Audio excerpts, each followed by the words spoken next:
Shalom jemaat Tuhan, selamat sore. Puji Tuhan, sore hari ini kita bertemu kembali dalam program Sapa Senja. Nah, sore hari ini saya mengajak kita kembali untuk merenungkan firman Tuhan, karena firman Tuhan yang menjadi kekuatan kita. Mari kita buka Alkitab kita dalam Bilangan pasal 14 ayat 6 sampai ayatnya yang ke-9, Saudara. Bilangan 14 ayat 6 sampai ayat yang ke-9, dengan firman Tuhan saya bacakan buat kita semua. Tetapi Yosua bin Nun dan Kaleb bin Yefune, yang termasuk orang-orang yang telah mengintai negeri itu, mengoyakkan pakaiannya dan berkata kepada segenap umat Israel, negeri yang kami lalui untuk diintai itu adalah luar biasa baiknya. Jika Tuhan berkenan kepada kita, maka Ia akan membawa kita masuk ke negeri itu dan akan memberikannya kepada kita, suatu negeri yang berlimpah susu dan madunya. Hanya jangan memberontak kepada Tuhan dan janganlah takut kepada bangsa negeri itu, sebab mereka akan kita telan habis. Yang melindungi mereka sudah meninggalkan mereka, sedang Tuhan menyertai kita. Janganlah takut kepada mereka. Nah, saudara yang dikasih Tuhan, ayat yang kita baca ini merupakan rangkaian cerita ketika Musa menyuruh bangsa Israel untuk mengintai tanah Kanaan. Dalam hal ini diwakili oleh 12 pengintai. Ketika mereka mengintai tanah Kanaan, saudara, ketika selesai mereka mengintai tanah Kanaan selama 40 hari, mereka kembali kepada Musa dan melaporkannya. Ini dapat kita lihat di pasal 13 ayat 25 sampai ayatnya yang 33. Ya. Ke-10 pengintai melaporkan bahwa negeri itu berlimpah susu dan madunya, dan mereka membawa hasil dari tanah itu sendiri. Kemudian saudara, mereka berkata bahwa orang-orang yang ada di tanah Kanaan itu orangnya kuat-kuat dan kotanya berkubu.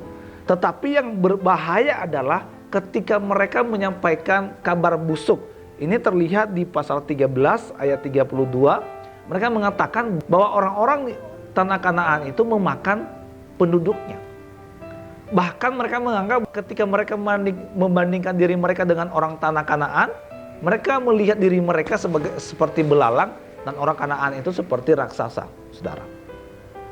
Ya. Apa yang terjadi, saudara, ketika mereka menyampaikan berita ini, saudara?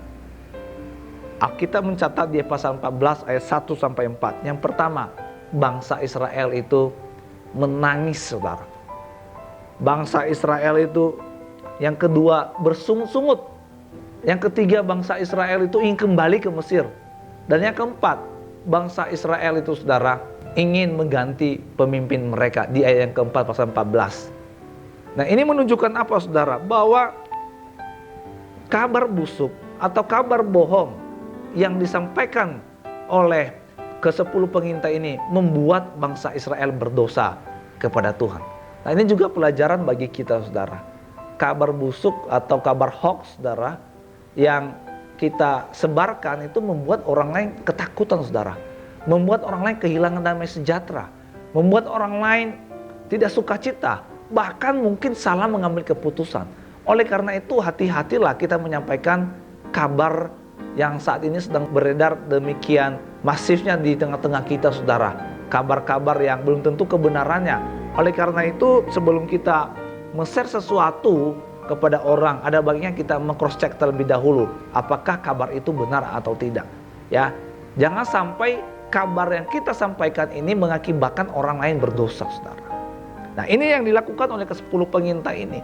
Kenapa? Karena mereka melihat kemampuan mereka, melihat kondisi keadaan mereka. Mereka lupa akan pertolongan Tuhan yang mereka rasakan ketika mereka keluar dari Mesir, melewati Laut Teberau. Mereka melihat bagaimana Tuhan memberikan mereka makan mana dan juga daging burung puyuh setiap harinya. Mereka lupa semuanya itu. Ketika mereka melihat orang-orang Kanaan, maka nyalinya menjadi ciut, saudara. Tetapi berbeda dengan Kaleb dan Yosua. Ketika mereka melihat orang-orang tanah Kanaan memang benar tinggi perawakannya, tetapi mereka berkata apa, saudara? Jika Tuhan berkenan kepada kita. Artinya apa? Mereka memandang kepada Tuhan. Nah, ketika mereka memandang kepada Tuhan, saudara, mereka berkata apa? Kita akan menelan mereka habis. Ini perkataan yang positif, saudara, luar biasa. Memang persoalannya ada, memang masalahnya besar. Memang orang tanah Kanaan itu tinggi perawakannya. Tetapi ketika kita memandang kepada Tuhan yang lebih besar, maka kita dapat menyelesaikan persoalan itu. Nah, ini pelajaran penting bagi kita. Setiap kita pasti punya masalah, saudara. Kalau kita melihat masalah kita, maka kekuatan kita kecil, saudara. Kita tawar hati. Tapi mari kita lihat Tuhan yang lebih besar. Ketika bangsa Israel menghadapi bangsa Filistin, saudara, menghadapi Goliat dalam hal ini, apa yang mereka lakukan? Mereka memandang Goliat yang besar. Tak ada satupun yang berani, saudara, melawan Goliat. Alkitab mencatat mereka tawar hati. Kenapa? Karena mereka melihat Goliat. Tetapi berbeda dengan Daud. Daud berkata, engkau datang dengan lembing dan tombak, tetapi aku datang atas nama Tuhan. Daud memandang kepada Tuhan yang lebih besar daripada Goliat. Dan kita melihat akhir dari ending masa peperangan itu, saudara. Goliat yang besar dikalahkan oleh anak muda yang masih kecil, saudara. Yang masih kecil. Nah, saudara yang kasih Tuhan, apapun yang menjadi persoalan kita sore hari ini, apapun yang menjadi permasalahan kita, mari kita datang pada Tuhan. Mari kita pandang kepada Tuhan.